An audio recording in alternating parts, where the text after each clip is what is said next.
Hai, aku Dokter Corona. Tahukah Anda, COVID-19 masih ada loh? Hingga saat ini, lebih dari 1 juta orang Indonesia terpapar COVID-19 dan sudah memakan korban jiwa lebih dari 50.000 orang. Namun, tidak perlu khawatir. Tetap waspada dan mari kita lawan dengan jurus 5M. 5M adalah protokol kesehatan untuk menghadapi COVID-19.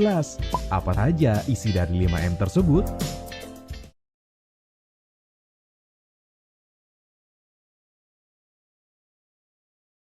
Assalamualaikum warahmatullahi wabarakatuh.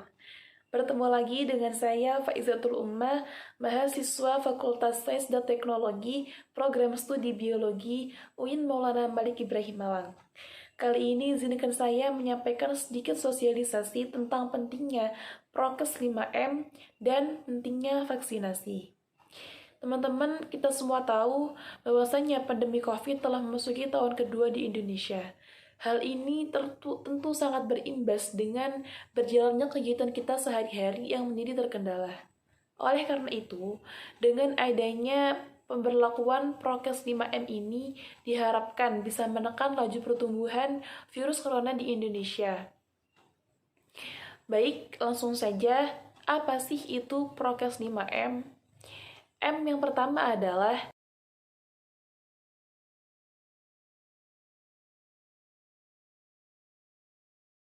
memakai masker.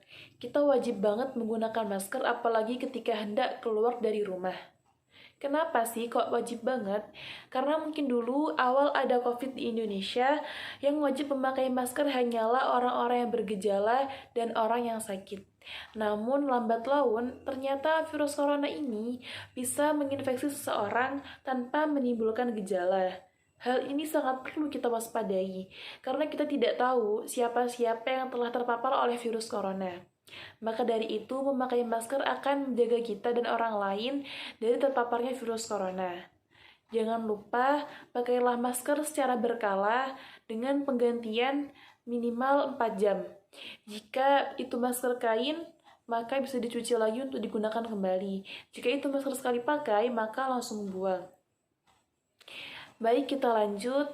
M yang kedua adalah mencuci tangan.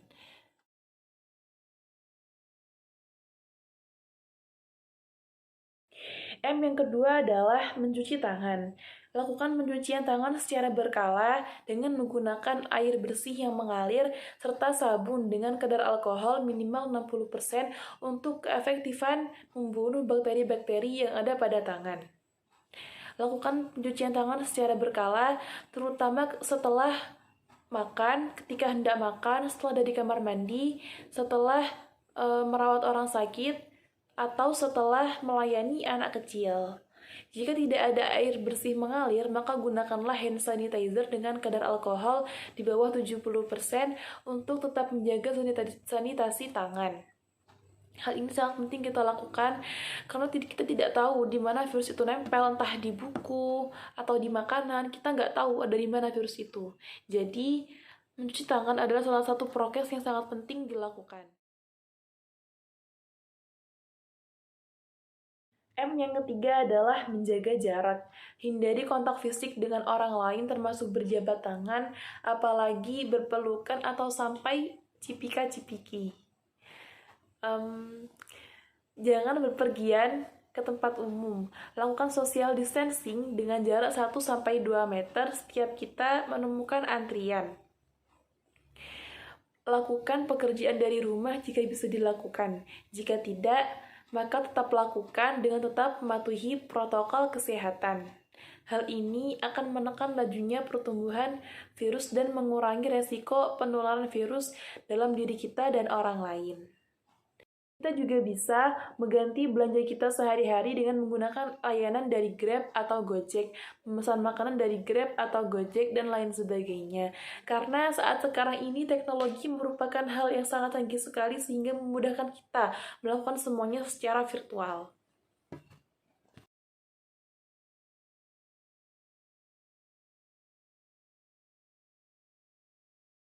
M yang keempat adalah menjauhi kerumunan. Jauhi kerumunan saat berada di luar ruangan. Mengapa? Karena ketika semakin sering kita bertemu dengan kerumunan, maka akan semakin besar pula resiko kita terpapar oleh virus corona. Maka dari itu, hindari keramaian karena akan besar resiko yang kita hadapi. Bila sedang sakit atau tidak enak badan, sebaiknya di rumah saja, terutama lansia yang berusia di atas 60 tahun, karena pada umur tersebut sangat rawan terjadi penularan.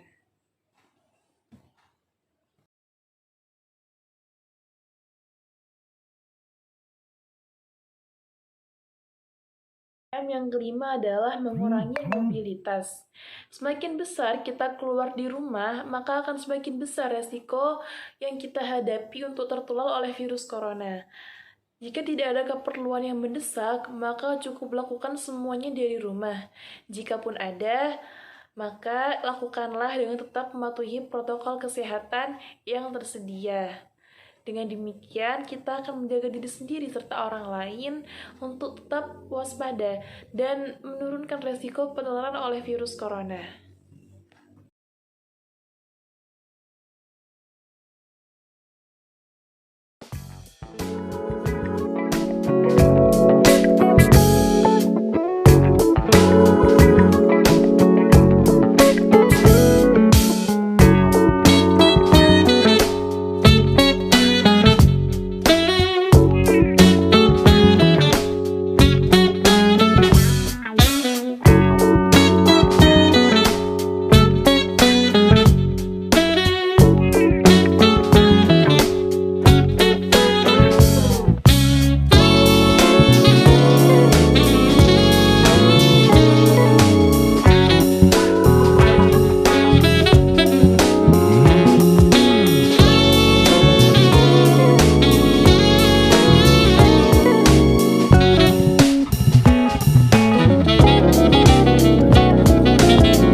Selanjutnya kita bahas tentang pentingnya vaksinasi.